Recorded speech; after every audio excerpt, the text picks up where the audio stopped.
মাহির আজকে সাজগোজটা দেখো।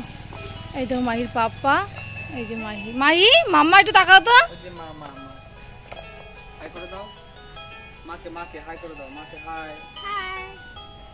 কে আমরা তিনজন মিলে ঘুরতে যাচ্ছি। কেন যাচ্ছি? আজকে আমাদের জীবনে অনেক অনেক স্পেশাল একটা দিন।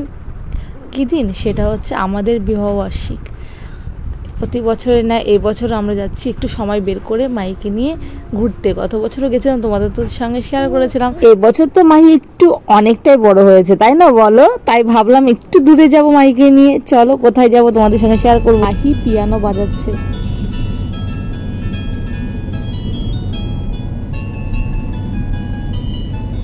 গাড়িতে আস্তে আস্তে এদিকে চারিদিকে সবুজ সবুজ, খুব ভালো লাগছে দেখতে। তারপরে মাহির পিয়ানো বাজানো, একদম মুগ্ধ হয়ে গেছি, এত ভালো লাগছে, শান্ত পরিবেশ। কোথায় যাচ্ছি জানো তো? আজকে যাব মাদারসাটে। অনেক দিনের ইচ্ছে ছিল যাওয়ার। সবাই যায় বলতে মাহির পাপা প্রায় যায়। ওর মাদারসাটে গিয়ে খাওয়া হয়ে যায়। ওর ইচ্ছে যে আমাদেরকে নিয়ে কেউ মাদারসাটে যাবে। মাহি তো খেতে পারে না, এটাই আফসোস।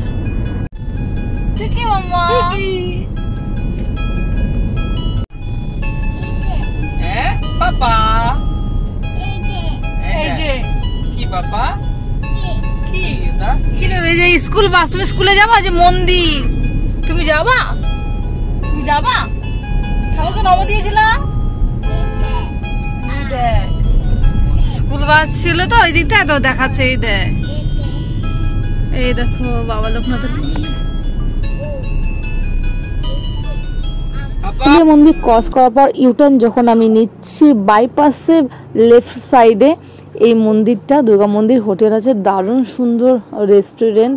আর এখানে এত সুন্দর ভিউ, শিব ঠাকুরের মন্দির হয়েছে জলের মধ্যে। গত বছর এসেছিলাম, তোমাদের সঙ্গে শেয়ার করেছিলাম।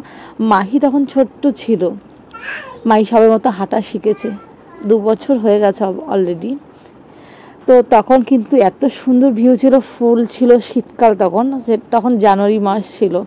এখন তেমন ফুল নেই, কিন্তু কয়েকটা পদ্ম ফুল আছে এখানে। এই সাইডটা করে ফুল ছিল, সেগুলো আর নেই। জল জমে একেবারে তখন জল থই থই। জলের মাঝখানটায় শিব ঠাকুর বসানো, কিন্তু শিব ঠাকুর অনেকটা উঁচুতে ছিল।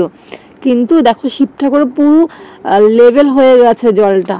আমি ভাবছি এত জল, এইখানে যে দোতলা ঘর আছে সেটা নিচতলা পুরো ডুবে গেছে, রান্নার জায়গা পুরো ডুবে গেছে। সময় পরিবর্তনশীল। দেখতে দেখতে আমরা চলে আসলাম, কোথায় আসলাম বলতো? কৃষ্ণনগর মাদারসাটে এসেছি। এই প্রথম ফার্স্ট টাইম। মাহির পাপা তো অনেকবার এসেছে, প্রায় ও খেয়ে যায় এখানে। আমাদের প্রথম অনুভূতি, আমাদের কিন্তু ভীষণ ভালো লেগেছে। আমরা কিন্তু থ্যাংক ইউ বলেছি, মাইও পাপাকে থ্যাংক ইউ বলেছে। এখানে এসে মাই তো বেশ আনন্দ এনজয় করেছে। মাই কিন্তু কোনো কিছু খাইলো না, কিন্তু আমরা খুব আনন্দ করছি। আর মাই এখানে এসে ফিশ দেখে বাবা কি আনন্দ, পিস পিস করে বলে যাচ্ছে। নতুন ইংলিশ শিখেছে যে, এখানে আন্টিদের কাছে ঘুমিয়ে পড়েছে। আন্টিরা যেন কত আপন তার। রাত্রিবেলা মাহি দেখো কি করছে। ওর পাপাকে বলছে ভূত এঁকে দিতে, এখন বলছে বাবা ভূত।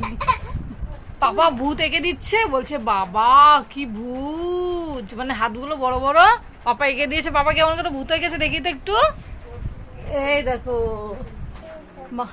এই দেখো মাহি পাপা ভূত এঁকে দিচ্ছে মাহিকে, দেখেছ?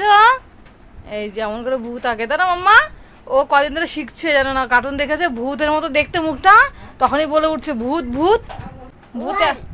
হ্যাঁ এটা ভূত, এটা বাজবাগানের ভূত। বাবা বাবা কি ভূত। হাউমা করলে মাইজুকে যদি কামলে দিয়ে যায়। বাবা কি বাবা।